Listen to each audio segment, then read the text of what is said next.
Io dico solo come proprio anteprima della mia riflessione che sono rimasto molto colpito dai risultati di questo, diciamo, referendum online e dalla potenza che ha il sistema digitale che entra nelle case, dalle case esce fuori, ma anche dai numeri si può anche parlare di aspetti giuridici, però quello che mi ha colpito più di tutto è l'aspetto proprio politico. Se io facessi politica sarei molto preoccupato perché credo che pochi hanno capito cosa sarebbe successo prima, quindi il fatto di vedere così tante persone che hanno dato una chiara espressione di volontà è qualcosa che credo che ci dice che molte volte la gente di tutti i giorni, le imprese di tutti i giorni sono lontane poi dalle realtà istituzionali. Perché le realtà istituzionali cambiano a fatica, rimangono fisse, le leggi rimangono le stesse, il nostro è un sistema abbastanza incrostato, un po' fermo. Noi ci occupiamo sia del PIL come Unioncamere, come ufficio che si occupa col centro studi dello studio delle congiunture, ma anche non solo PIL, no? Perché noi dobbiamo tenere presente anche molte differenziazioni che riguardano la nostra regione rispetto anche ad altre realtà. Per esempio è fuori di ogni dubbio che c'è anche un grande capitale sociale, un grande senso civico che altrove non c'è e che molte volte nei libri, negli studi viene trasformato in quello che è il tasso di donazione del sangue, no? Che è uno dei modi anche per identificare il senso civico o meno di una popolazione. Ma torniamo agli aspetti quelli comunque di carattere economico. Noi abbiamo sempre ricordato che c'è questo trasferimento imponente di risorse dalle casse, diciamo, del fisco degli italiani del nord e con particolare attenzione soprattutto al Veneto, Lombardia e Emilia Romagna, ad altre regioni. E questo trasferimento supera la cifra di 100 miliardi di euro, di cui una parte va ad altre regioni, ma una parte si ferma anche a livello nazionale. Ora, se questi soldi fossero bene gestiti, forse non se ne sentirebbe il problema, perché di investimento ti porterebbe poi un frutto, tu dai una mano e dopo in cambio ne hai un vantaggio, no? Purtroppo invece questi soldi sono stati gestiti malissimo. Allora, se noi guardiamo anche ai dati finali, i dati degli ultimi periodi di tempo, guardate che dal 1995 al 2006, vi cito solo questo dato, su questo trasferimento di denaro e su questo spreco del denaro, avevamo all'epoca le riforme Bassanini, che erano un timido forma di decentramento. Allora uno pensa che a livello statale il numero dei dipendenti diminuisca. No, in quel periodo è aumentato di 106.000 unità, mentre a livello degli enti locali, che sono sempre accusati e criticati, è aumentato solo di 25.000 unità. Tutte le spending review vanno a colpire quasi esclusivamente gli enti locali. Adesso attaccheranno anche, l'abbiamo sentito alla stampa, le camere di commercio. Perché? Le camere di commercio hanno due caratteristiche fondamentali. Uno, costano molto poco e soprattutto, secondo aspetto, sono un ente federale. Siccome noi siamo di fronte ad un accentramento prepotente da parte dello Stato che non c'è stato neanche in epoca fascista, lo ripeto, non è mai successo in epoca fascista un accentramento di questo tipo. Forse i cittadini non se ne rendono conto perché i media nazionali non lo sottolineano assolutamente. Non lo sottolineano mai abbastanza. C'è un accentramento, ad esempio quello fiscale fatto negli anni 70 dopo la nascita delle regioni, è quello che ha provocato poi il debito pubblico, ma i governi centralisti che noi abbiamo avuto nell'arco dell'ultimo periodo di 2 anni hanno aumentato il debito pubblico, e questo nessuno lo dice, per debiti dello Stato hanno come dei 160 miliardi, cioè noi dal debito pubblico che avevamo con la fine del governo Berlusconi, che era arrivato al 122%, stiamo galoppando verso il 135%. Questa è un'altra slide che è frutto di uno studio che stiamo terminando, che è molto cruda, diciamo, no? Perché però è importante. Però è interessante perché mi collega al discorso di... I numeri devono essere chiari, perché dobbiamo capire, in quanto poi si può far fronte a tutto, però i numeri devono essere chiari.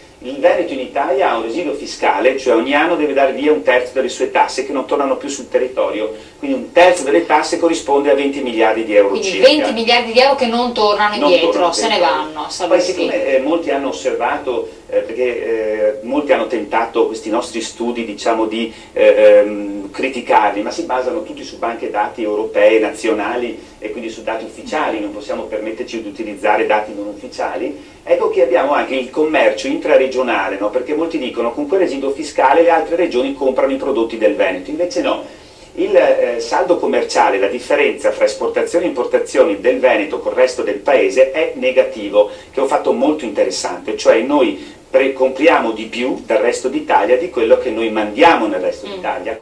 Sull'Europa invece il discorso è diverso, il residuo fiscale è molto più basso perché noi paghiamo solo il 2% delle nostre tasse all'Europa, quindi c'è un residuo fiscale, cioè noi perdiamo ogni anno 0,8 miliardi di euro circa ogni anno che rimangono nelle casse dell'Europa, non per incapacità nostra di spesa, ma perché essendo regione più ricca è la nostra solidarietà verso l'Europa. Lì i soldi però non vanno in aumento dei dipendenti pubblici, vanno in progetti, in investimenti, e questo è l'aspetto molto importante da sottolineare. Però l'altro aspetto, e quindi qui si leva il grido di allarme che noi sentiamo da parte di molte imprese quando si parla di Europa, e euro è un altro discorso, ma si può parlare anche di quello, ma per quando parliamo di Europa attenzione, perché il Veneto ha un vantaggio enorme da essere in Europa in questo meccanismo del mercato globale, perché noi abbiamo un saldo commerciale nel 2013, cioè la differenza fra quanto esportiamo e quanto importiamo, che è arrivato al record di 15 miliardi di euro, e se qualcuno pensava che l'entrata nell'euro avrebbe significato per noi avere delle aziende non competitive che quindi non riuscivano più ad esportare tanto quanto prima perché prima con la lira avevamo le svalutazioni,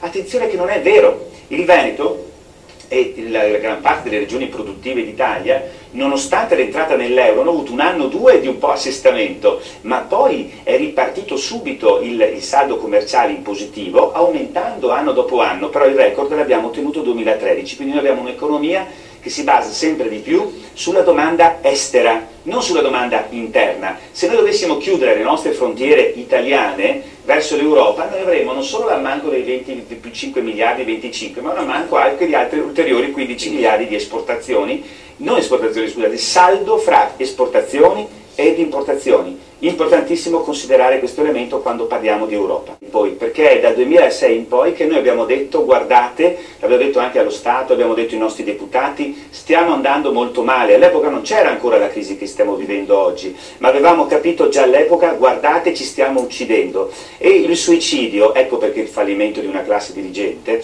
il suicidio sta nel fatto che tu porti via le risorse fiscali, quindi le risorse che generi da un territorio, il quale alla fine non è più in grado di essere competitivo perché non gli dai servizi e gli fai pagare sempre più tasse, quindi distruggi la fase produttiva, la parte produttiva del paese. Ma quando dai questa massa di denaro senza controllo, che invece che essere utilizzata per fare investimenti serve solo per aumentare il numero dei dipendenti pubblici nelle regioni o a livello dello Stato che riceve, tu hai distrutto una parte del paese come un bombardamento, perché la gente vuole andare a lavorare alla pubblica amministrazione, non va più a lavorare a tenere in piedi le imprese, quindi è come un bombardamento che cancella le imprese a favore della pubblica amministrazione. È un suicidio istituzionale, è un suicidio economico, l'abbiamo denunciato nel 2006 e si sta, ahimè, verificando. Adesso se noi guardiamo per esempio al piano Cottarelli, no? Guardiamo all'attuale Renzi che deve assolutamente trovare delle risorse per poter far fronte agli impegni che sta prendendo, perché sennò rischia di non mantenere le promesse fatte,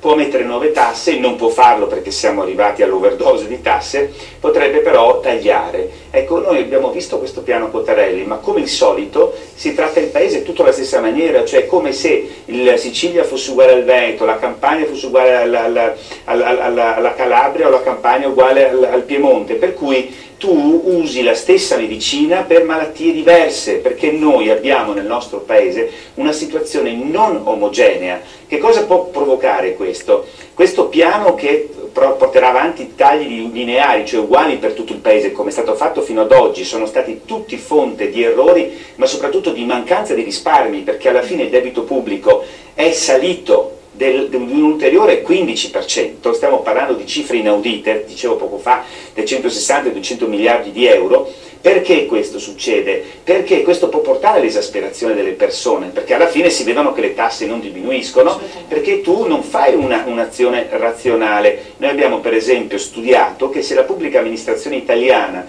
assomigliasse a quella veneta, noi avremmo ogni anno 30 miliardi di risparmi di soldi e quindi di risparmi di tasse. Se assomigliasse a quella tedesca ci sarebbero risparmi solo di 20 miliardi, cioè ci permettiamo di dire che il sistema della pubblica amministrazione del Veneto è migliore addirittura di quello medio tedesco.